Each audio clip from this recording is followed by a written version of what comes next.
दोस्तों, 20 जुलाई 2026 को जो हुआ वो इतिहास बन गया। भारत में भूचाल आ गया। शिक्षा व्यवस्था के खिलाफ, युवाओं के भविष्य के खिलाफ हो रही अन्याय के खिलाफ एक तूफान उठ खड़ा हुआ। अगर आप सोच रहे हैं कि ये सिर्फ एक प्रोटेस्ट है तो गलत सोच रहे हैं। ये युवा क्रांति की शुरुआत है। आज के इस वीडियो में हम पूरी कहानी डिटेल में बताएंगे। चंद्रशेखर आजाद रावण का ड्रामेटिक एंट्री, सरकार की चुप्पी, लाठी charge, CJP protest, Baba Saheb Ambedkar ji का संदेश और सबसे महत्वपूर्ण, हम युवाओं को क्या करना चाहिए। वीडियो अंत तक जरूर देखना, क्योंकि आखिर में एक ऐसा मैसेज है जो आपकी जिंदगी बदल सकता है। लाइक बटन दबा दो अभी और कमेंट में बताओ, क्या तुम भी इस लड़ाई में शामिल हो। चलिए वीडियो शुरू करते हैं।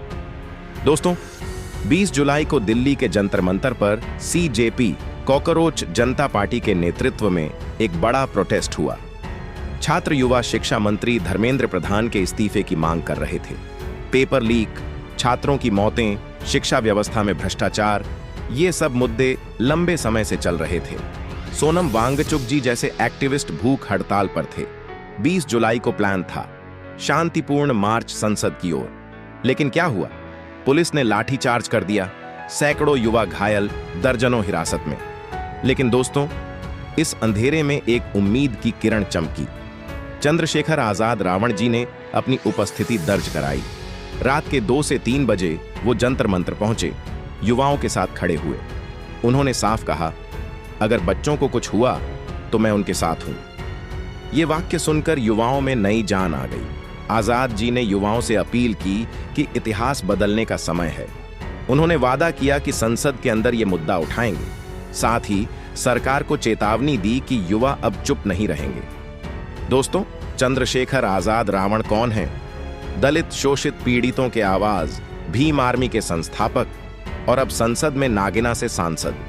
वो हमेशा से सिस्टम के खिलाफ लड़ते आए हैं। सीएए प्रोटेस्ट से लेकर आज तक उन्होंने कभी झुकना नहीं सीखा। उनकी ये मौजूदगी सिर्फ एक नेता की नहीं, बल्कि लाखों दबे कुचले युवाओं की आवाज बन गई। कल्पना कीजिए, रात के अंधेरे में थकान भरी आंखों वाले छात्रों के बीच खड़े होकर वो बोल रहे हैं, मैं तुम्हारे साथ हूं। ये दृश्य देखकर आंखें नम हो जाती हैं। मगर दोस्तों, हालात तो और भी गंभीर हो गए। जब लाठीचार्ज के बाद सरकार की चुप्पी चौंकाने वाली रही, कोई बयान नहीं, कोई जवाबदेही नहीं, जबकि विपक्षी नेता जैसे महुआ मोइत्रा और दूसरे भी वहां पहुंचे, लेकिन सत्ता पक्ष की तरफ से सन्नाटा। आजाद जी अकेले ही दिल्ली की संसद में नागिना सांसद के रूप में धरने पर बैठ गए। उन्होंने कहा कि जब तक युवाओं की आवाज सुनी नहीं जाएगी, हम लड़ेंगे। ये अकेले धरना नहीं था, ये प्रतीक था कि एक सांसद भी सड़क पर उतर सकता है जब सिस्टम फेल हो जाए। दोस्तों, ये चुप्पी क्या दर्शाती है? सरकार सोच रही है कि प्रोटेस्ट दब जाएगा, युवा थक जाएंगे, लेकिन इतिहास गवाह है, जब युवा एकजुट होते हैं तो कोई ताकत नहीं रोक सकती। 20 जुलाई का लाठीचार्ज युवाओं को तोड़ने के लिए था, लेकिन उल्टा हुआ, ये उन्हें और मजबूत बन गया। सोशल मीडिया पर वीडियो वायरल हो रहे हैं जहां युवा लाठियां खा रहे हैं, लेकिन नारे लगा रहे हैं, इनकलाब जिंदाबाद। आज के सीजेपी प्रोटेस्ट की बात करें तो ये सिर्फ शिक्षा मंत्री के इस्तीफे तक सीमित नहीं, ये पूरे सिस्टम के खिलाफ लड़ाई है। पेपर लीक से लेकर बेरोजगारी, महंगाई और युवाओं के सपनों को कुचलने तक सीजेपी के कार्यकर्ता हफ्तों से जंतर मंतर पर डटे हुए हैं। सोनम वांगचुक जी की भूख हड़ताल 20 से ज्यादा दिनों से चल रही है। चंद्रशेखर आजाद जी ने इसमें पूरा समर्थन दिया। उन्होंने कहा कि युवा ही इतिहास बदलते हैं। हजारों छात्रों के साथ मिलकर उन्होंने मार्च की तैयारी की। भले ही पुलिस ने रोका, लेकिन संदेश पूरे देश में पहुंच गया।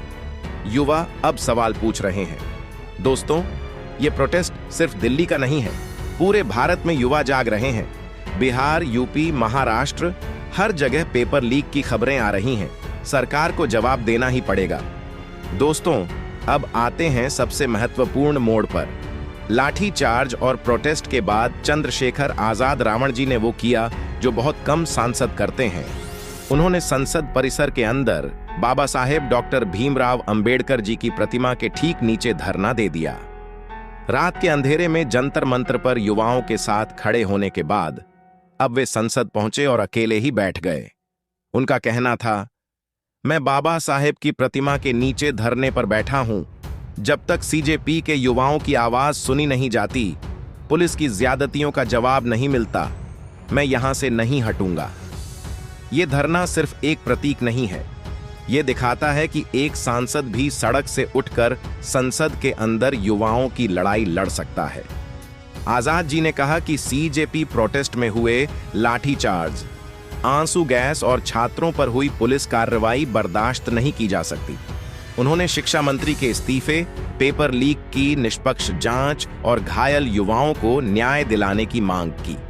ये धरना आंदोलन को नई ताकत दे रहा है। सीजेपी के कार्यकर्ता जंतर मंत्र पर हफ्तों से डटे हैं। सोनम वांगचुक जी की भूख हड़ताल, छात्रों की मौतें, नीट और अन्य परीक्षाओं में घोटाले, इन सब मुद्दों को आजाद जी संसद के अंदर और बाहर दोनों जगह उठा रहे हैं। उन्होंने युवाओं से अपील की है कि अब चुप मत रहो, संगठित हो जाओ। बाबा साहेब अंबेडकर जी की प्रतिमा के नीचे बैठकर आजाद जी ने एक संदेश दिया है। संविधान की रक्षा और युवाओं के भविष्य की लड़ाई एक ही सिक्के के दो पहलू हैं। बाबा साहेब ने हमेशा कहा था कि शिक्षा और संगठन के बिना कोई क्रांति संभव नहीं। आजाद जी उसी रास्ते पर चल रहे हैं। ये धरना सिर्फ प्रोटेस्ट तक सीमित नहीं, ये पूरे देश के उन लाखों युवाओं की आवाज है जो बेरोजगारी, महंगाई और खराब शिक्षा व्यवस्था से त्रस्त हैं। आजाद जी ने स्पष्ट चेतावनी दी है कि अगर सरकार ने युवाओं की बात नहीं सुनी तो ये आंदोलन और बड़ा रूप लेगा। दोस्तों, इस मौके पर याद आता है बाबा साहेब डॉक्टर भीमराव अंबेडकर जी का वो अमर संदेश, सीखो, संघर्ष करो, संगठित हो, educate, agitate, organise. Baba Saheb ने कहा था कि शिक्षा हासिल करो, अन्याय के खिलाफ संघर्ष करो और सबसे महत्वपूर्ण, संगठित हो जाओ। आज के युवा ठीक यही कर रहे हैं। वे पढ़ रहे हैं, सवाल पूछ रहे हैं और अब संगठित होकर सड़कों पर उतर आए हैं। अगर आज सब युवा संगठित हो गए तो सरकार को भी झुकना पड़ेगा।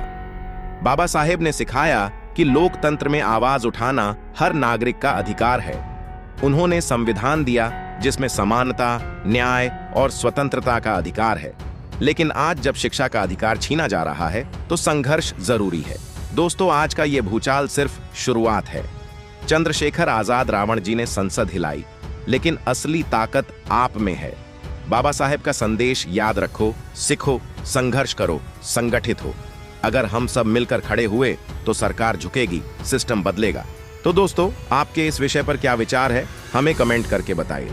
और अगर वीडियो पसंद आया हो तो वीडियो को लाइक करके चैनल को सब्सक्राइब जरूर करें और बेल आइकॉन प्रेस करें। मिलते हैं किसी और वीडियो में। जय भीम, जय भारत, धन्यवाद।